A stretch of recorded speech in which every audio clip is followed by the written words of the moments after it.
way that a high school punk can put a dime in a telephone and break into our system. I think WarGames was one of the first real movies to delve into a computer as it really works and to delve into hacker culture. But very few people actually knew what hackers did or how the actual apparatus and machinery they used worked.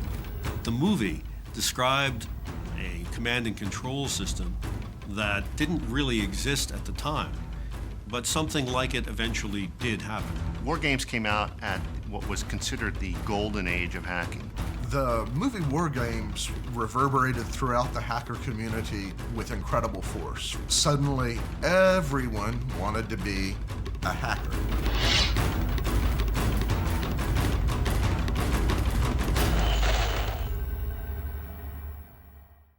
The word hacker, when it first came out, did not have a bad notion to it. A hacker was simply one who knew how to use computer hardware and software and to fix things. It evolved from the college and university days where students would get access to the college computer and hack the program and make it do better things or make it do malicious things. College students do pranks, just their nature. What are you doing? Dialing into the school's computer. The original hackers started up at places like MIT and Caltech in the 50s when nobody was allowed access to these mysterious computers who wasn't one of the white-robed admins that had been blessed by IBM or UNIVAC. And these were the first guys that felt the imperative to get their hands on and explore these computers, even though they were not officially supposed to. They were all into this very pureness of things have to add up in some kind of sense, the way nature makes things add up. And these became hackers, and it was basically hacking day and night at computers. Eventually, a hacker took on the connotation of someone doing something illegal, getting in where they weren't supposed to get in. And there was a sort of king of the hill phenomenon that wasn't meant to be malicious. It eventually became malicious on the part of a small percentage of hackers. A computer is not designed to be taken over by anyone. So you have to figure out a way to steal passwords or to get through a little hole that the computer didn't know about and runs a program of yours when it doesn't know it's running a program. And they find these flaws all over the place. We used to, in the early days, distinguish between hackers, who were just people with skills, and crackers, who were people who cracked into systems where they weren't authorized. You'll never get in there. Hey, I don't believe that any system is totally secure.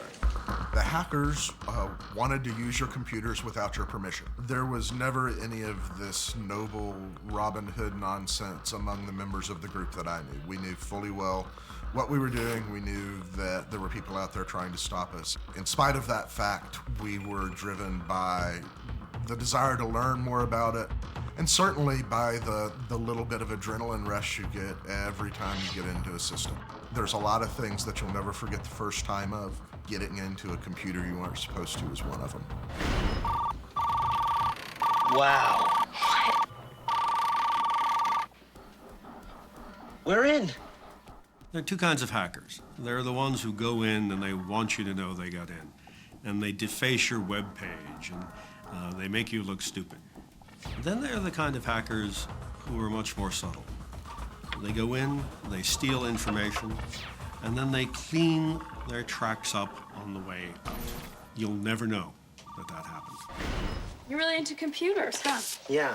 WarGames was was one of the first movies to actually show somebody at home behind their computer dealing with things like modems, what a PC was. Matthew Broderick's character was interacting with it. He was pulling little tricks, and it made it look cool in a way that I think hacker culture had never been before.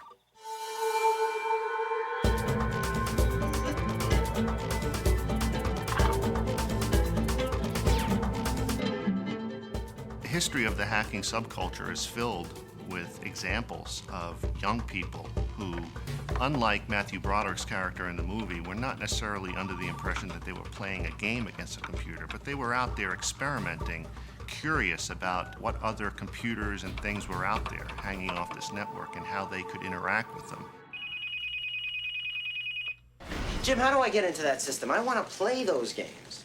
Hacking can be traced back to a small 8-year-old boy who happened to be blind and also happened to have the gift of perfect pitch. discovered that if he whistled the fourth E above middle C, he could generate a tone that would stop a telephone call dead in its tracks. But that happened to be the tone that the phone company used to have immediate access to the telecommunications network. A short while after that, John Draper befriended this young boy. So we got to talking, and then he was demonstrating that concept of the blue box. And I says, you mean to tell me that if you send these tones over the phone, you can make a free call? And he says, yes. Show me how it works. They showed me how it works. He gave me the frequency of the tones. I went home and built the blue box that night. The blue box basically enables a person to access the national dialing network. John Draper also discovered that in the box of Captain Crunch cereal, there was a toy whistle. And the toy whistle also generated a 2600 hertz tone. And this, of course, allowed people to make phone calls for free, because all you had to do is to send the right tones down the line. A lot of other young experts, experimenters caught on to this, and we had the phenomenon we now know as phone phreaking, also known as blue boxing. Well, when I discovered phone phreaking, it was like discovering a miracle. I mean, you could put little tones into a telephone and make free calls anywhere over the world. It sounds like a fiction story, you know? It's a great fiction story. And so I designed this little box that would put up to a phone and make calls all over the world. And we would use the blue box to explore how to get through the system. And how does the system work? And what things can you do that you're not supposed to be able to do? Nobody would believe you're able to do. I mean, it was absolutely just pure hacking on my part, just loving to discover flaws in a system. That's where it all got started, and it all got started by young kids. You know, in one case, 8, 9 years old, in other cases, teenagers experimenting with the telephone system. This computer company is coming out with these amazing new games in a couple of months. And the programs for them are probably still on their computer. So I told my system to search for other computers in Sunnyvale, California. In the movie, Matthew Broderick had to actually scan down to find the phone number that he needed to get access to the computer to download his game that he was after. That is known as war dialing, where he would just have his computer dial number after number after number looking for a modem on the other end. That is completely accurate in terms of how things eventually developed in the 1980s. What was not accurate about the movie in 1983 when it came out was that most schools at that time didn't have computers with modems connected to this thing we now know as the internet. There were, of course, private Defense Department networks before there was an internet, and they used phone lines. Back during those days, I was hacking the ARPANET. ARPA stands for Advanced Research Projects Agency. It was designed and developed back during the Cold War, so the military would tie all these computers together, and now they can have a distributed computing network, and that eventually became the internet. The internet in the early 80s was still an academic and defense tool, but the internet as a structure existed back then. Just most people weren't really using it. And if you look in the film, what he's doing most of the time is using a modem over phone lines, which essentially was just using the standard telecommunications infrastructure that existed at the time. As the internet was expanded and other people were allowed in, that meant the internet, A, was open to criminals, because it was open to everybody, and B, that it started to take on roles for which it was never intended. Today, every critical service that our societies depend upon are run by computers that are all on public networks.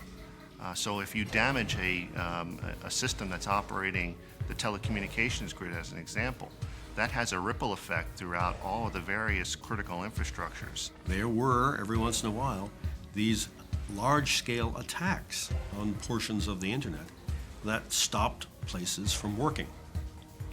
And so Clinton and Gore said, we need to have a review. And they appointed a presidential commission. That commission came back and said, we have a real problem. The system is wide open to attack. And boy, if it's attacked by a hostile power, many of the things that we need to do as a country to defend ourselves, to run the government, and to run the economy cannot get done anymore without cyberspace. I am not, by any stretch of the imagination, sorry that we went down this road.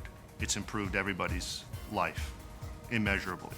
What I am concerned about is our tendency to deploy technologies as fast as we possibly can without giving any thought to the implications of what those technologies might mean. I wouldn't trust this overgrown pile of microchips any further than I could throw it. It's not just a question of, is the United States command and control network safe from hacking, as happened in the movie? But what about all the other countries that now have nuclear missiles? What could happen in the future if a hacker got into the Pakistani command and control network and launched a Pakistani missile toward the United States? Do we know for sure that all of their networks are safe from hackers? Kid broke into the WarGames subsystem, all right, using a password left by the original program. You would be surprised by the simplicity of some of the attacks that, in many cases, young people have been able to pull off. In fact, just in the last 5, 6, 7 years, we've had incidents where teenagers have dialed into things like the telephone communication systems that support air traffic control at major airports, where their tinkering has taken down the entire telecommunications grid around that airport, including flight command and control systems. So it's still a phenomenon today, and it's still a major problem. Oh, hey, you got a bag. Gotta make a note of that one. Might come in handy someday. When WarGames came out in 1983, it raised a lot of important questions that we're still asking about the internet and computers to this very day. To what extent should there be a human check and balance to the powers and capabilities we give to technology? There was so much about the movie that was fictional, that was not possible in 1983, but that was still right around the corner. I was very excited by the movie when it first came out, because one of the things I always worried about when I was in the government during the Cold War was command and control. So the whole issue of the electronics behind the nuclear weapons was something that I was very familiar with. And a movie about that, and a movie about the future, and about computer networks, I found thrilling. I thought very well done.